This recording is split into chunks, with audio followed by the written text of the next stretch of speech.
Ma'am गुफ्तगू तो जारी है, गुफ्तगू के साथ साथ हम आपका घर भी देखेंगे और आवाम को भी दिखाएंगे, तो क्या आप दिखाना चाहेंगे? व्हाई नॉट जी, आप आए हैं, हमारी मेहमान हैं जी, आए नो। बहुत शुक्रिया। हम लोग मौजूद हैं उस्मा कारदार साहिबा की डाइनिंग रूम में और बहुत मज़े मज़े की डिशेस पड़ी हैं और मैम से ये भी बातें करते हैं और साथ में टेस्ट भी करते हैं कि उन्होंने बनाई, चलिए बनाई नहीं, उन्होंने अपनी गाइडेंस में कैसी बनवाई है। तो तीन भाइयों की इकलौती बहन थी आप? जी, और मैं सारी उम्र यही समझती रही कि बेटियां ज़्यादा इम्पोर्टेंट होती हैं, लेकिन जब मेरी 2 बेटियां हुई, वो मुझे सेकंड बेटी हुई ना, तो वो डिलीवरी रूम में नर्सों के ना चेहरे लटक गए, डॉक्टर भी हूँ, तो मैं बड़ी परेशान। तो मेरी वालदा जो थी उनको बड़ा शौक था लड़कियों का, क्योंकि उनके तो 3 बेटे थे, तो वो बड़ी आई मिठाइयाँ लेके, तो वो नर्स बड़ी परेशान कि आप मिठाइयाँ बांट रही है। हम तो अफसोस करने लगे थे कि आपकी दूसरी बेटी हो गई। तो तब आई रियलाइज़ कि ये क्या माइंड सेट है भाई, कि यानी कि बच्चियों के पैदाइश पे कोई खुशी नहीं, पैदाइश पे इतनी खुशी नहीं मनाई जाती। हालांकि आप यकीन करो कि बच्चियां जो हैं वो ज़्यादा माँ बाप का ख्याल रखती हैं, माँ बाप की खिदमत करती हैं, और बेटे भी कुछ करते होंगे, लेकिन वो उनकी जो है ना, उनके जो ज़िंदगी होती है, तो वो उतना टाइम नहीं दे सकते जितनी बेटियां देती हैं माँ बाप को। ज़्यादा अटैच होती हैं अपने पेरेंट्स के साथ। बिल्कुल होती हैं, बिल्कुल होती हैं। और बचपन में या बड़े होके कभी भी इकलौती बहन थी, बड़े लाड उठवाए होंगे, तो कभी उसका नाजायज़ फ़ायदा कभी उठवाया हो? बिल्कुल। मैं जब भाइयों को डांट पड़वानी होती थी तो जाके उनकी शिकायत लगाती थी और उनको खूब दबादब डांट पिटती थी।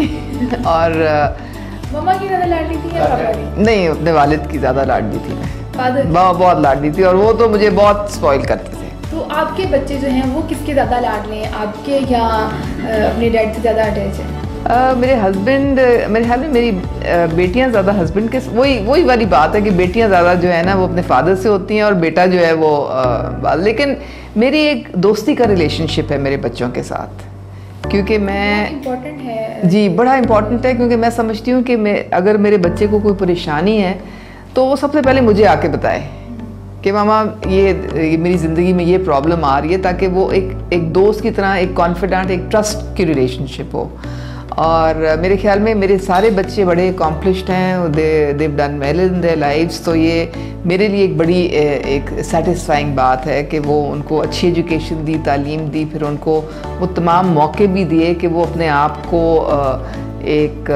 अपनी प्रोफेशनल फील्ड में आगे लेके बढ़ सकें, और बड़ी कॉन्फिडेंस के साथ। मेरी बड़ी बेटी जो है माशाल्लाह वो माइक्रोसॉफ्ट में है, अमेरिका में होती है, और she is one of the top executives there, वो बाकायदा बिल गेट्स के साथ उनकी टीम में है। तो ये बड़ी एक पाकिस्तान के लिए बड़ी एक प्राइड की बात है। और वो बड़े हमारे वो लम्स में एक स्पॉन्सर, वो लम्स की ग्रेजुएट हैं, और उन्होंने लम्स में एक स्पॉन्सर किया हुआ एक स्कॉलरशिप। बड़ी बात है, मतलब कि और बाकायदा फंड्स ये जो नमल के और जो शौकत खानम के, उसमें बहुत बड़ी हर महीने उनकी डोनेशंस होती हैं। तो वो अपने रूट्स के साथ अटैच्ड हैं, और वहाँ पे अपना एक पाकिस्तानी होने की हैसियत से वो हमारे बड़े लोग परेशान, अमेरिकन्स परेशान होते हैं कि इतनी ज़बरदस्त पोजीशन पे ये एक पाकिस्तानी बैठी हुई हैं। पाकिस्तान में भी बहुत ज़्यादा टैलेंट है उन्हें, बहुत ज़्यादा है, बहुत। और पाकिस्तान की पढ़ी हुई हैं, लम्स की पढ़ी हुई हैं, उनकी पढ़ाई बाहर की नहीं थी। तो आपके बच्चों में से किसी बच्चे को आप चाहती हूँ कि वो भी पॉलिटिक्स में आए? तो अभी तक तो सब भागते हैं। कहते हैं अम्मी वो नहीं, मैं तो चाहती हूँ, क्योंकि मेरे ख्याल में जब से मैं सियासत में आई हूँ मुझे बहुत सारे ऐसे काम करने का मौका मिल रहा है जो कि अगर मैं ना सियासत में आती तो मैं ना कर सकती। लेकिन बच्चों का अभी तक तो कोई इरादा नहीं लग रहा मुझे। आपने कहा हो कि तुम ये वो कहते हैं जी अम्मा अब्बा हैं, बहुत काफ़ी है। कि आप लोग भी आओ, तो कभी ऐसा कोई डिस्कशन हो रही हो बच्चों के साथ? नहीं, कोई इतनी ज़्यादा दिलचस्पी नहीं लेते हैं। बता रही हैं कि आप बच्चों को चाहती हैं कि जो बनना चाहते हैं वो बने।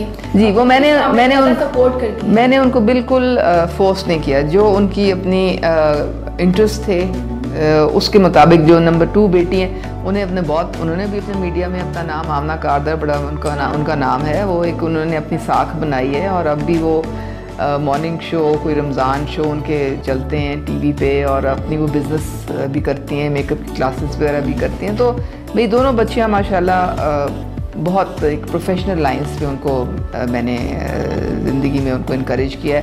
बेटा भी जो है वो भी पेप्सी इंटरनेशनल में जॉब करता है, बाहर से पढ़ा हुआ है। और सभी बच्चे आपके अच्छे स्ट्रीट स्मार्ट बच्चे हैं मेरे। वो बड़ी आजकल बड़ी इम्पोर्टेंट बात है ये डिपेंड करता है कि और वैल्यूज़ देखें, वैल्यूज़ अच्छी देना माँ बाप का फ़र्ज़ होता है और हमने मेरे ख्याल में वहाँ पे अपनी ड्यूटी निभाई है, क्योंकि वो उनको पता है कि जी ह्यूमन वैल्यूज़ क्या हैं और किस तरह से एक अच्छा सिटीज़न बन के पाकिस्तान में रहना है, किस तरह से बड़ों की रिस्पेक्ट करनी है, ख्याल रखना है और एक अच्छी यानी कि सबसे ज़्यादा इम्पोर्टेंट चीज़ एक अच्छा इंसान बनाना जो है ना वो बहुत इम्पोर्टेंट होता है बच्चों को, और वो माँ बाप का फ़र्ज़ होता है। और वो मेरे ख्याल में अल्हम्दुलिल्लाह I think we have done a good job. तो बच्चे आपसे ज़्यादा अटैच हैं या पापा से?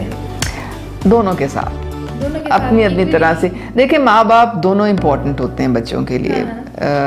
इमोशनली वो ज़्यादा मेरे साथ बात करते हैं, और जो फाइनेंशियल इश्यूज़ या कोई होती हैं, कोई और प्रॉब्लम्स होती हैं, गाड़ी ख़रीद ली उसका ऊपर हो गया नीचे हो गया, कोई इस तरह की बात होती है, वो ज़ाहिर है कि कंसल्ट फिर अपने वालिद से करते हैं। मैम खाना तो हो गया, बाकी आपने तो कुछ लिया नहीं, आप और लेना कुछ। Thank you. अब हम चलते हैं, आप मजीद आपका आगे घर देखते हैं। जी ज़रूर, बिल्कुल। हस्बैंड से भी मिलना चाहेंगे? हाँ जी बिल्कुल, अगर हमारे काबू आ गए वो तो वरना वो शर्माते हैं, वो ज़्यादा इतना कैमरे के सामने। लेकिन हालांकि वो बड़े 2 दफ़ा प्रेसिडेंट रहे हैं मॉडल टाउन सोसाइटी की, बड़े टफ इलेक्शन। उससे पहले वो नाजिम थे, फिर उससे पहले वो चेयरमैन खिदमत कमेटी थे, तो वो भी बड़े ही माशाल्लाह अपनी एक उनका स्टैचर है पॉलिटिक्स में। कि आपको आदत हो गई एक तरह से कि आप टॉक शोज में जाती रहती हैं, तो वहाँ पे मतलब आपके लिए ये सब चीज़ें इजी हैं, मतलब आप रूटीन का हिस्सा तो वो इतना ज़्यादा एक्टिव नहीं है। लास्ट टाइम वो मुझे याद है, वो AR वायना ने मुझसे एक शॉट करवाया कि जनाब मैं बैठ के ना कुकिंग कर रही हूँ, तो मुझे फ़ोन आए, कहते हैं झूठ ना बोला करो टीवी पे बैठ के, तुम्हें कोई कुकिंग नहीं आती।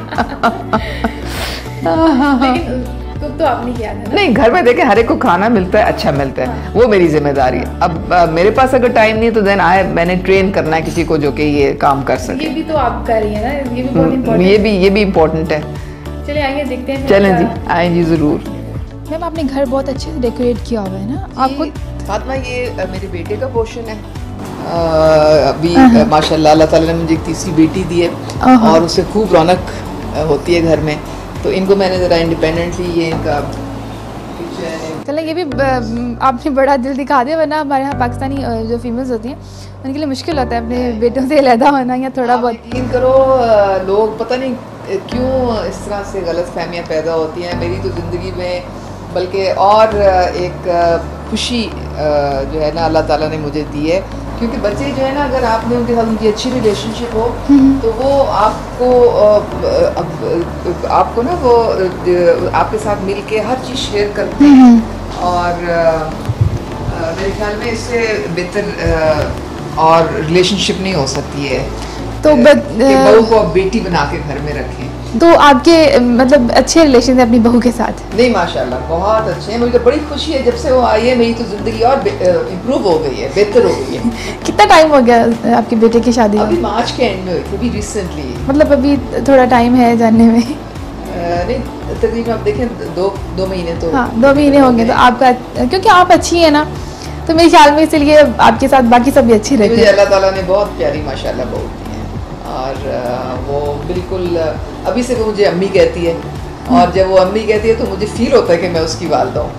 तो आपने अम्मी वाला उनसे बिहेवियर रखा होगा तभी वो आपको अम्मी कहती हैं। ताली तो दे दोनों हाथों से। ऐसा ही है। मुझे तो बहुत प्यारी है वो, जिस तरह मेरा बेटा है उसी तरह वो मेरी बेटी है, और मेरे घर में आई है। मेरे घर में अल्लाह ताला ने और रौनक जो है वो दी है। माशाल्लाह बहुत अच्छे ख्यालात हैं आपके, और ऐसे ही हर ख़वातीन के होने चाहिए पाकिस्तान में, पाकिस्तान क्या पूरी दुनिया की ख़वातीन के ऐसे ही ख्यालात होने चाहिए अपनी बहू के लिए, तभी किसी घर में लड़ाई नहीं होगी।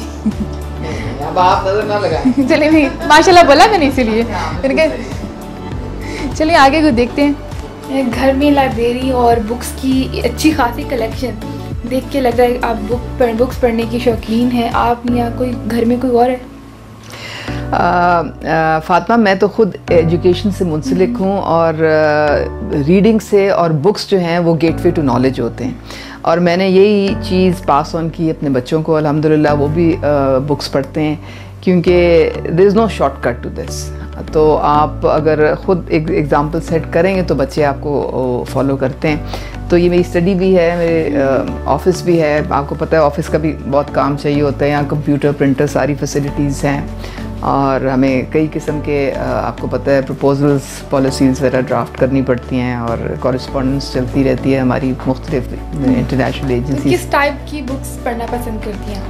मैं ज़्यादा ऑटोबायोग्राफीज़ पढ़ती हूँ, और जिसमें हिस्टोरिकल कॉन्टेक्स्ट, पॉलिटिकल जो है, और अभी भी पढ़ती हैं?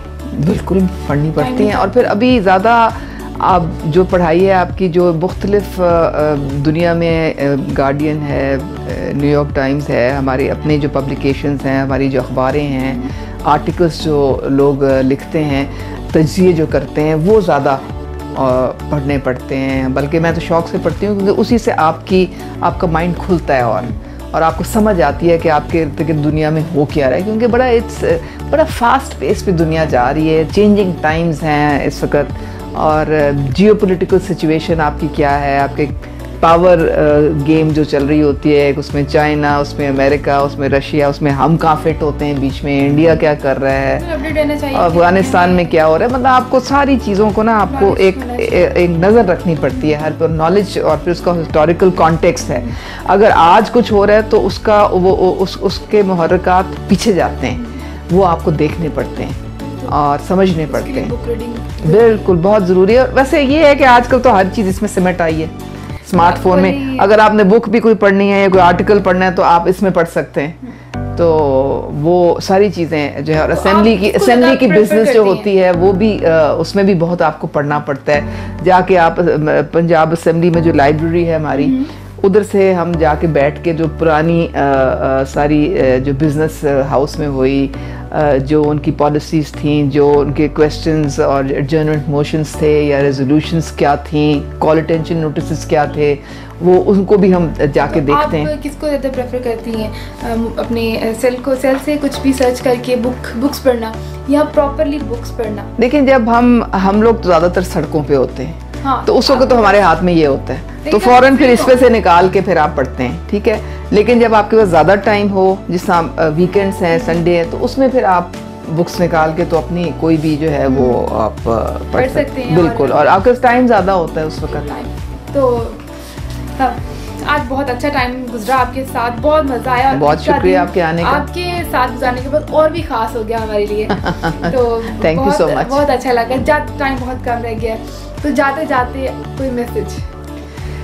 यही मैसेज है कि केयरिंग इज़ शेयरिंग, और अपनी खुशियों में और लोगों को भी शामिल करें, ख़ास तौर पे वो लोग जो कि अफोर्ड नहीं कर सकते वो सारी चीज़ें जो आपको अल्लाह ताला ने दी हैं। बहुत शुक्रिया, और हम बहुत शुक्रगुजार हैं उस्मा कारदा साहिबा की, जिन्होंने हमें अपने कीमती वक्त में से इतना ख़ास टाइम दिया। तो आज के जाते जाते मैं भी मैसेज देना चाहूँगी कि अपना ख्याल रखें, अपने इर्द गिर्द के तमाम लोगों का ख्याल रखें, अपनी खुशियों में दूसरों को भी याद रखें। तो इसके साथ ही फातिमा राना को इजाज़त दीजिए। अल्लाह ने के बाद।